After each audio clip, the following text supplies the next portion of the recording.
Well, good morning. I am Suzanne Hanifin with Acumen Executive Search, and I am here once again with my lovely co-host, Tanis Morris. Good morning, Suzanne. And I am so excited to have not only my friend, but somebody I really respect just in all aspects of life, business, personal, everything. Shannon Berg with Berg & Associates. Welcome, Shannon. Thank you, Suzanne. Well, let me read such an impressive bio. Okay. And so Shannon Berg, APR, is the founder and CEO of Berg & Associates, a PR agency specializing in issue management and crisis communication. Berg & Associates is a certified women-owned business, yay, so is Acumen, and in crisis communications. She has been honored as one of Portland Business Journal's fastest-growing 100 companies, not only in 2025, 2024, but also in 2023. The firm was also named number one 2024 Best Place to Work in Oregon and Southwest Washington in the small business category by the Portland Business Journal. Boy, that's a lot. So Shannon has more than 25 years of PR consulting experience, specializing in crisis communications and issue management. Shannon has expertise in litigation PR, labor communications, reputation management, and critical incident response. She is an experienced workshop facilitator and has built a suite of training to help businesses evolve and elevate their communication skills and crisis preparedness. In addition to advising clients, Shannon enjoys speaking to communicators and industry groups on roles of communications in effective crisis response. Prior to founding Berg & Associates, Shannon was an owner and managing partner of a regional PR firm, where she led issue advocacies, campaigns, and provide crisis communications, issue management, and litigation PR consulting services. Originally from Detroit, Michigan, Shannon served as the Director of Communications for the City of Detroit and Press Secretary to Detroit's mayor. In that post, she played an integral role in the city's response to the 3-day Northeast blackout of 2013. From there, her crisis communication experience expanded to include class action and high-profile litigation, data breaches, employment and labor disputes, regulatory threats, and complex issue management. And I'm not going to go on too much more because your background, though, from MIT, tons of certifications, and I kind of want to turn that part over to you and really hear about your journey. And also that balance of wife, mom, huge trail runner, intense marathons. What's the word? Ultra marathon runner. Good God, woman. How do you do it? How do you do it, Suzanne? How do you do it, Tanis? I know. Well, thank you so much for having me. This is an amazing forum and podcast. And I was telling you both earlier, I've had a lot of fun learning about people who I've known for a long time, but didn't know parts of their journey. Some of my closest friends I learned things about by watching this podcast. So thank you for creating this community building channel. Well, we are excited to hear your journey because it is very impressive. Well, I was thinking a lot about this, and the question I think that you had in your information that you had sent over was about formative experiences that really informed and shaped my career and my journey. And I kept thinking about it, and I think it's easy to think that that story starts when you go to college and study something and then begin your career. But what came to mind for me was actually a couple of earlier work experiences. And so the first, we have to go all the way back to the early 1980s. I was 12 years old, and I got my very first job working on a farm in Ray Township, Michigan, working for a Dutch farming family. And I worked on the farm, and they also had a fruit stand in Romeo, Michigan. And then I went on Saturdays down to Eastern Market in Detroit to the farmer's market. And I did that job from the time I was 12 until I graduated from high school. Wow.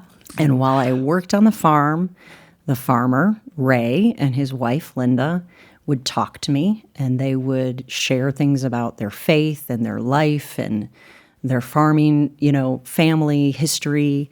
And I learned so much. I remember my mom would pick me up at the end of the day from the farm, and I would fall asleep in the car on the way home from exhaustion.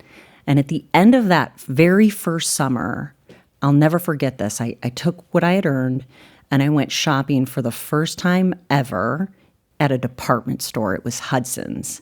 And I bought clothes for school, and I bought the clothes that were like on the display, like that season's new clothes. And that feeling of accomplishment, of empowerment, some self-determination, and just the joy of working, it made a huge impact on me. And I went on to become known in my 20s and in my college and high school years as for having a lot of jobs. And when I tell you, I have had a lot of jobs and a lot of different kinds of jobs because I love to work, but it all started on the farm. And, it's an interesting story. I was thinking about it too on the way here because, you don't have to be a huge corporation. You can be a small business. You can be a family farm and give people opportunities and experiences that have huge impacts on, their career trajectories. And I think about how much I gained from that experience working on that farm. And then in high school, I had another job in the wintertime when I wasn't working on the farm. My very good friend, his mother, was an interior designer, and she was a very accomplished interior designer. She was a self-made entrepreneur. She owned a design business, and she also owned a store in Rochester, Michigan, and they sold antiques and home furnishings. And she was the first woman I had ever met who was a business person, a business owner, an entrepreneur, and also a mother. And she exuded this confidence and this grace, and she was kind, but she was also kind of powerful. And I think to this day, a lot of what I've done in business has been emulating that. They say if you can see it, you can be it. That was the first time I saw it. I saw a woman and met someone who, held all of these roles and did it with a lot of grace. And that made a huge impact on me. And then there's two more. Before I graduated from college, I went to Wayne State University and studied public relations. Wayne State University is a school in downtown Detroit. And I got really lucky, and I landed a job working at a premier boutique public relations agency owned by a gentleman named Bob Berg, who would later become my father-in-law. Oh my gosh. Yeah. And he and his business partner, Georgella Muirhead, had this firm, Berg, Muirhead and Associates. And I'm Berg and Associates. Yeah. Bob was sort of an icon and a local legend in politics and in public relations. He had been a political reporter writing for the United Press International, and then he had served as the press secretary to Michigan's longest-serving governor, William Milliken, and then he went on to serve 11 years as a press secretary and one of the closest advisors to the iconic mayor of Detroit, Coleman A. Young. And 11 years as a press secretary, by the way, is an eternity. Yeah. Most press secretaries don't serve that long. And then he started this agency. And so it was an incredible opportunity to work for both of them, not only because I saw what a healthy work environment and agency work environment looked like, but Bob embodied what it means to be a trusted advisor to clients. And I really watched how he gave advice, how he was values-driven, the integrity. He was humble. He was wise. He had these sayings, and some of them, I still use, like, if you're angry and it feels good, don't do it. Oh, wow. So it really had a huge impact on me, and they taught me the business, and they taught me how to be a trusted advisor and the role of, your integrity, your personal integrity, and trust in that. So those are, and then the last one was the one that you mentioned in my bio. I was years later working in the city of Detroit as the communications director, and it was August, and it was hot in 2003. and the city, much of the Eastern Seaboard, lost power for 3 days. It was a grid failure. And I remember running down 11 flights of stairs in the Coleman A. Young Municipal Center and getting in my car and reporting to an emergency operations center and being there for 3 days with all of the city's leadership managing our response to that event, including how we were communicating with citizens and with residents and communicating with the rest of the world about what was happening in Detroit. And that is what started my career and my expertise in crisis communications. I'm trained in PR. That's what my degree was in. But it's interesting because crisis is sort of a practice area or a niche. And it's the one part of my profession that you almost can't purpose to go into. Right. Most people who do it, it tracks back to some experience they had early in their career where they found themselves managing a crisis, and then everything sort of grew from there. And that was certainly my experience. So I'd like to follow up on that. I'm curious, a couple of different points. You probably learned to work really hard on the farm. And then you've had these incredibly fortunate opportunities to work for people who modeled different aspects of what you embody as a leader now. But with the crisis stuff, I think in PR, you're learning to help people connect with a story or a message that resonates with them. With crisis management, it's a little bit different. It's helping people navigate or helping. I mean, how would you sum up exactly the purpose of PR and crisis management? Is it just to make things better for the company that you're representing and teach the company how to tell that story? Or is it to also then create a path forward for the audience that they're working with? Or is it both? It's really about helping leaders and helping companies live and demonstrate their values when they are experiencing a crisis or a threat, either to their reputation or to their ability to operate. What happens to companies, this is really fascinating, is the same exact thing that happens to any one of us when we perceive a threat. We go into fight or flight mode, and that's survival mode. And even a great leader, when you put them in survival mode, will have impulses to do things that we know because of case studies and many, many years of practice can actually make things worse, right? The impulse to downplay the situation or to not talk about it until you feel like you have your arms around it a little bit better, or to try to explain things away. Well, if I just explain this, then people will understand. When the truth is, it's very hard, if not impossible, to educate when you're in a crisis. So a lot of what we do is we look at the values, right? Who do you say you are? And then do your actions and words reflect those values? That is your North Star. That is your guidepost. That is what tells you how we need to engage and who we need to be in this moment. I absolutely believe that in every crisis and every challenge, in every situation that's difficult for leaders, there is an opportunity. There is a shining opportunity. If you can step into that and say, how do I be the best leader and do right by the people who trust us, our customers, our employees, our partners, our vendors, the community. How do I do the right thing right now in this moment? There's always an opportunity. And so that's a lot of what I do is like walk with them through that and remind them of the values, but also let me tell you what we know about what works in this moment. And the truth is, the public will forgive a lot. What they're really looking at is your motivation, your intention, and what you do next, right? It's okay, this difficult thing happened. How did you behave once you knew, right? What were the actions and steps that you took, and how did you communicate with me? That's what you're going to be judged by. And I'm sorry, I love this. It's so interesting. Yeah.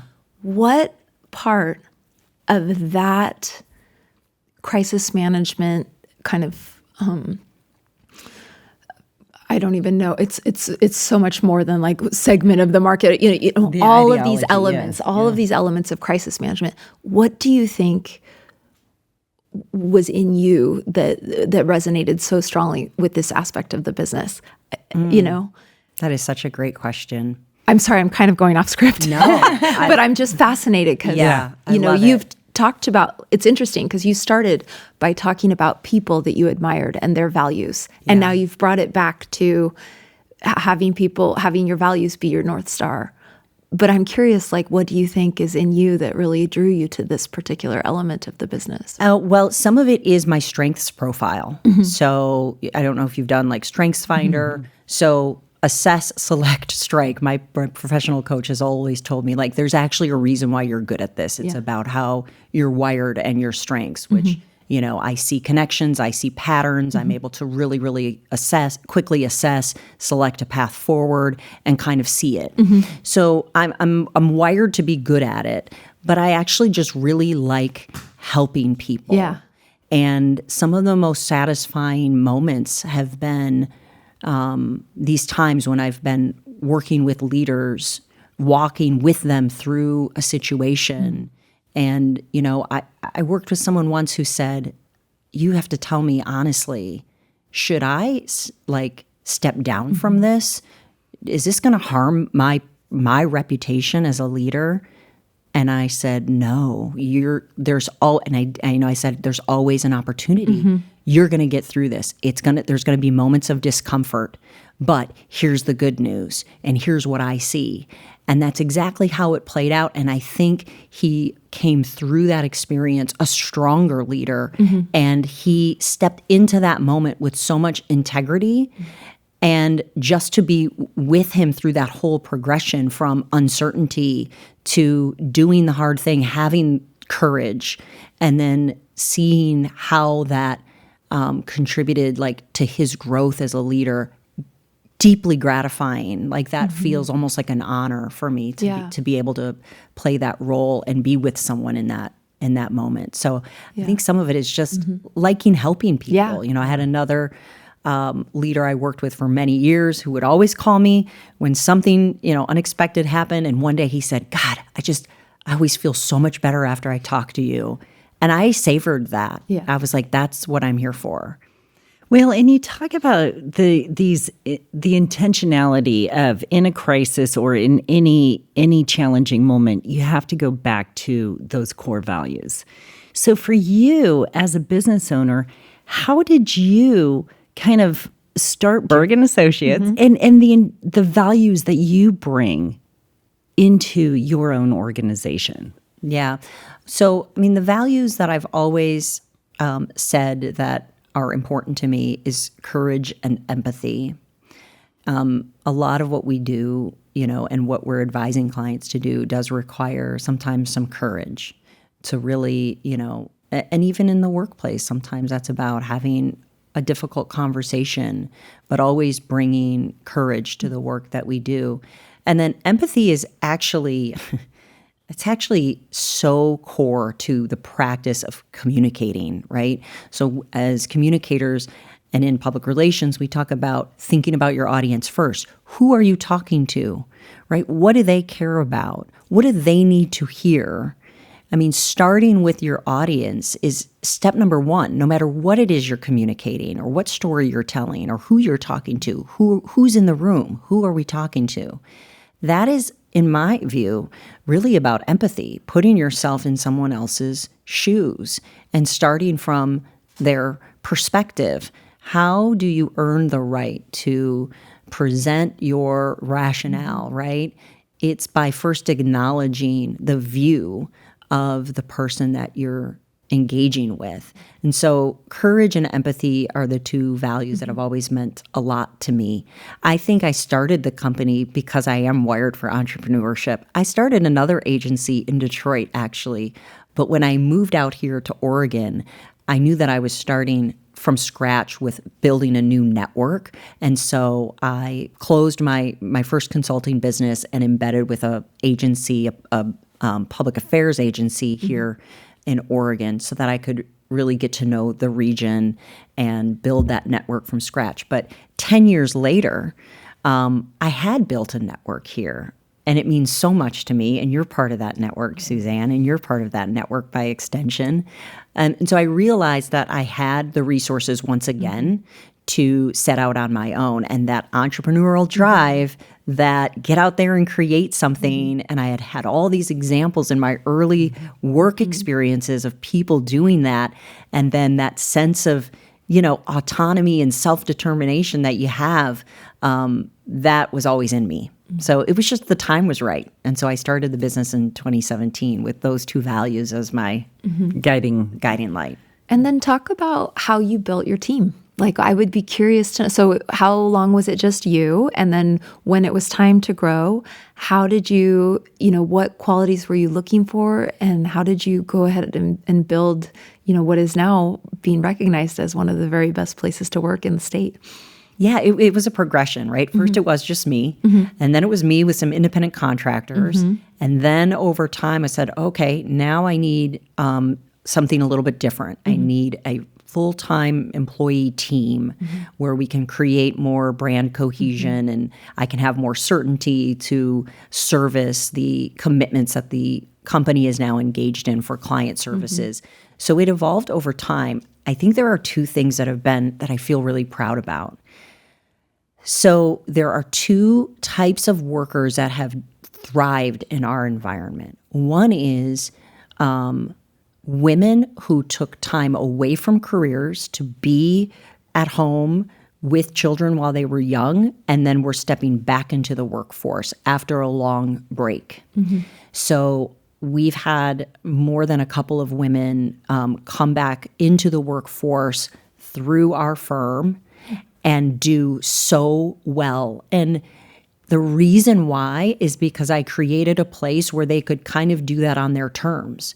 For the people that I hired in that category, the idea of going from I haven't worked in 10 years to being in an office 40 hours a week was just too much, right? That was too jarring of a transition. So one of these women, for example, said, okay, I can do 10 hours a week from home and I never want to see a client. And I was like, done, because you are so talented that you're worth it.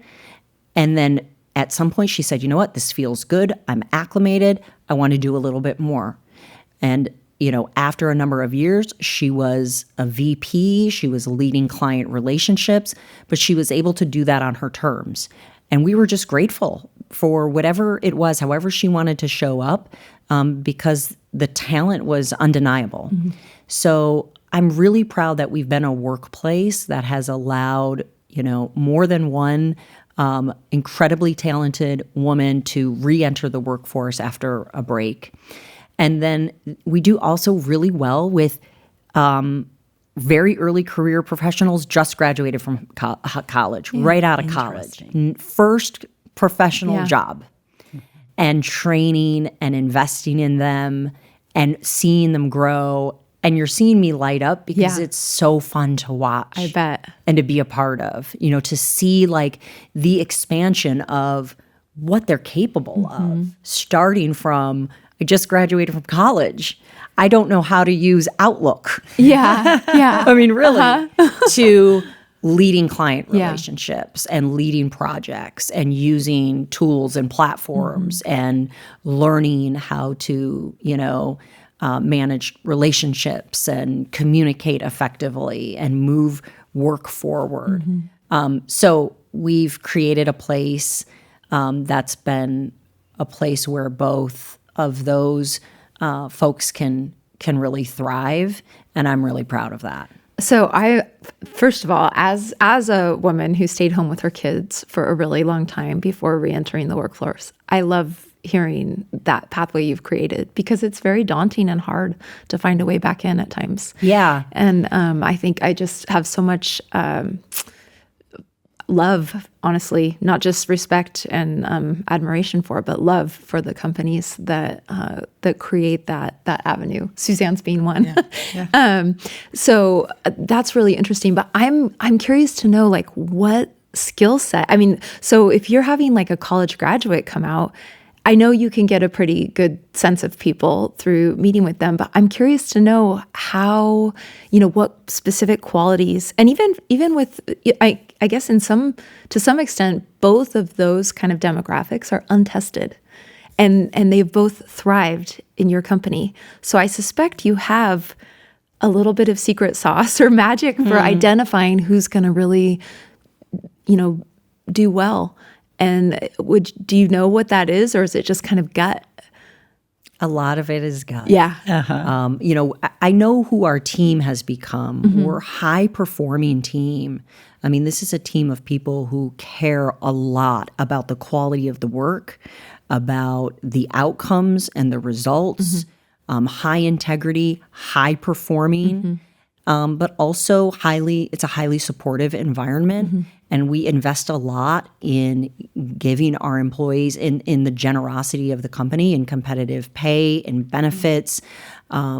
We do as much as we can to make it a welcoming and comfortable and empowering place to work. And one of the things, that sometimes is challenging to even talk about, but you have to protect that as well. Sometimes, because the most demoralizing thing for a really high-performing, great employee is to be teamed up with someone that doesn't share the commitment. And we are 100% remote workplace. And so in an environment like that, you have to be, self-managing. And so I've had to protect the workplace as well and make sure that I'm honoring these high performers by making sure that anyone that we have in our environment, in our team, shares that commitment and, is a good fit. Absolutely. And so I love that, again, these two demographics that you bring in. But if you were to look back on your life, or even with these new college grads, what advice would you offer them, and what advice would you give yourself? The advice that I would give myself, if I could go back a couple of decades, well, there's a lot of advice I'd probably give myself, but I think I would encourage myself to nurture and cultivate my intuition. I think you probably hear some version of this quite often from folks, right? I would tell myself to trust my instincts or to trust my intuition. More than that, though, it's listening for it. How do you, and I feel like that actually takes some practice, recognizing these thoughts that pass through your head. It could be a person. Why is that person popping into my head over and over? Maybe I should reach out to them. And I've had to really work on listening to that inner voice and trusting it. So I think I would tell myself that, and then hope that my earlier self would know what that meant. Exactly. But really nurturing your intuition, figuring out how to hear and listen and honor that inner voice and to trust it. And so do you take that same advice when you have recent college grads, and do you offer that advice to them? Yeah, I really believe in timely, specific feedback. I think that's something I learned early in Vistage, right? So what I try to do with my team members, especially earlier career folks, is in the moment when I notice something, that email could have been worded a little bit differently. I call them immediately and I say, hey, I want to just share with you my thinking. Here's how you might have worded this in a different way. Or, if they send something to me and I look at it and I mark it up and make a bunch of changes, I will call them immediately and say, I want to share with you what my thinking was. Here's why I chose this word. It has this intonation. Or here's why I moved this piece down a little bit further. I want to make sure that we're highlighting this. And I try to make sure that I'm giving them the benefit of how my mind is working based on all these years of experience. And in the moment, really being committed to that, in the moment, giving them that feedback and letting them know, here's how I think about this. So that timely, specific feedback. I don't know if I've ever had the intuition conversation, but that's now you've planted that seed, and I think I might need to. Well, and I think that example of the timely feedback and very specific and not personal really shouts out what a great leader you are. I mean, truly, and why you are so recognized in our community as one of those fabulous, fabulous leaders. So that was very insightful. So this podcast is called Hiring for Good. And we always like to ask, what does hiring for good mean for you? So I think it's about the good that you as an organization or as a company bring to your community and to the world. How is the world better because you exist, right? I help companies tell the stories of their impact, their positive impact. I help companies communicate with their people. I contribute to the strength of our business community, right? But what is the good that you do? Because when we hire people, we are resourcing our mission. We are resourcing our purpose. You are literally resourcing the good that you bring to the world when you're hiring folks. And I think there's a lot of other good that you do in the process, right? You create great opportunities and jobs for people so that they can take care of their family and grow and learn new things. But the core impulse, the core need is the resourcing of the work, right? That's why you're hiring people. And so if you think about, instead of thinking about the work or the function, if you think about the good that you're bringing to the world or to the community because you exist, because you create the product or the service that you offer, that's what hiring for good means to me. Oh my gosh, that was probably the most beautiful summation of hiring for good we've ever had. It was such an honor to have you. I looked forward to this interview, and I was not wrong to do so. It was just wonderful. Thank you so much. Thank you, Thomas. You are a rock star. You are too, Suzanne. Thank you so much for having me. Thanks for joining us today at Hiring for Good. If you were inspired by our conversation, don't forget to like, follow, and subscribe wherever you get your podcasts. And if you want to learn more about our executive search services, check us out at www.hiringforgood.net or our company website, Acumen Executive Search. Thanks so much, and don't forget to join us next time for another in-depth conversation about transformational leadership. Until then, have fun.